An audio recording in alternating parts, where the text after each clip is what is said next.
Follow justice and justice alone, so that you may live and possess the land the Lord your God is giving you.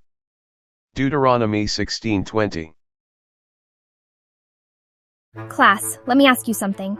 Have you ever been told, don't trust that person, mukha siyang criminal? Think about it. We sometimes judge people by their face, their tattoos, their scars. But is it really true that someone looks like a criminal, therefore they are a criminal? Well, in the late 1800s, there was a man named Cesare Lombroso who actually believed this, and he wrote a book called The Criminal Man. For a time, people thought he was right, but modern criminology now says he was wrong. Let's find out why. Lombroso was an Italian doctor and criminologist, born in 1835.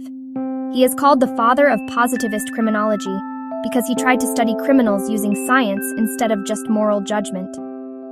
Story. One day, while doing an autopsy on a criminal named Giuseppe Villela, Lombroso noticed a strange depression at the back of the skull. He thought, this looks like the skull of a primitive man. That moment convinced him. Criminals are evolutionary throwbacks, born to commit crime. According to him, criminals are born, not made. They are atavistic, biological throwbacks to earlier humans. You can spot a criminal by physical features, what he called stigmata. Examples of stigmata: big jaws, long arms, crooked noses, big ears, sloping forehead, too many wrinkles or too many tattoos. Imagine this. In Lombroso's time, if you had a sloping forehead or heavy jaw, people might think, criminal Yan. He divided criminals into groups: born criminals, natural offenders, hopeless cases, insane criminals, those with mental disorders, criminaloids, ordinary people who commit crime when influenced by circumstances, criminals of passion, commit crime out of anger, love, or honor. Example, a man who kills out of jealousy =, criminal of passion, but someone with a crooked jaw, Lombroso would say =, born criminal. His theory was revolutionary for its time. Before him, people believed crime was purely free will or sin. He introduced science and observation into criminology. His ideas spread across Europe. Police even tried to use physical features as a predictor of criminality. But remember, during the 19th century, Darwin's theory of evolution was new.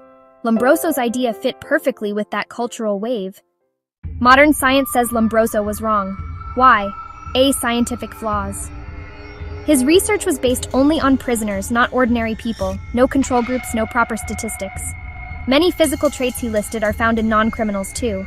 Example, tattoos. He said tattoos are a mark of criminality. Today, teachers, doctors, even priests have tattoos. B. Ethical issues.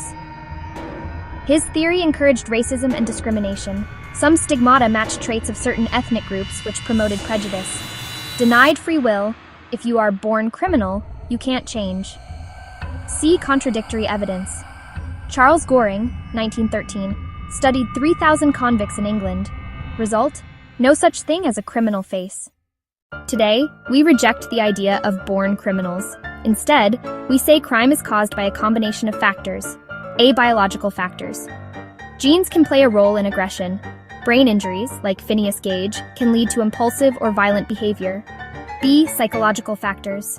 Mental disorders like antisocial personality disorder, childhood trauma or abuse.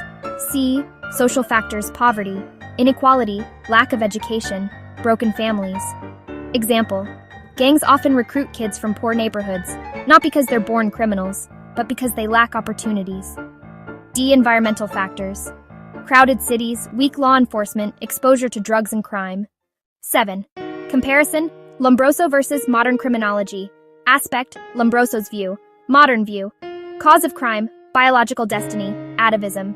Combination of biology, psychology, social, environment. Criminal type: born criminal, insane, criminaloids, passion, no fixed types. Anyone can commit crime under certain conditions. Method: physical features measurement. Scientific studies, statistics, sociology, psychology, neuroscience. Responsibility: little free will. Free will exists, shaped by influences. Policy impact: justified profiling, harsh punishments, focus on prevention, rehabilitation, reintegration. 8. Key lessons: Lombroso's theory is debunked. Criminals are not born, they are shaped by many factors. But Lombroso helped criminology become a science. The danger of his theory reminds us: never judge people by appearance.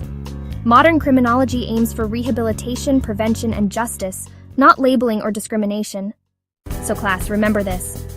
Lombroso said criminals are born, but modern science says criminals are made through experiences, environments, and choices. The lesson here is powerful. No one is doomed to be a criminal just because of how they look. And maybe the most important part, if society provides education, opportunities, and support, we can prevent crime, not by judging people's faces, but by improving their chances in life.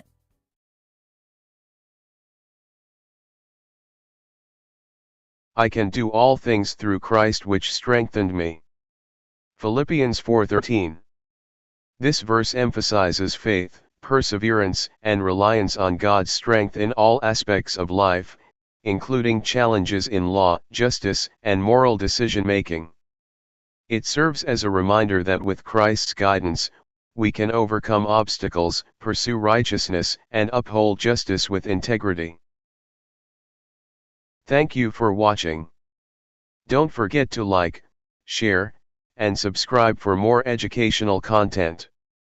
See you in the next video.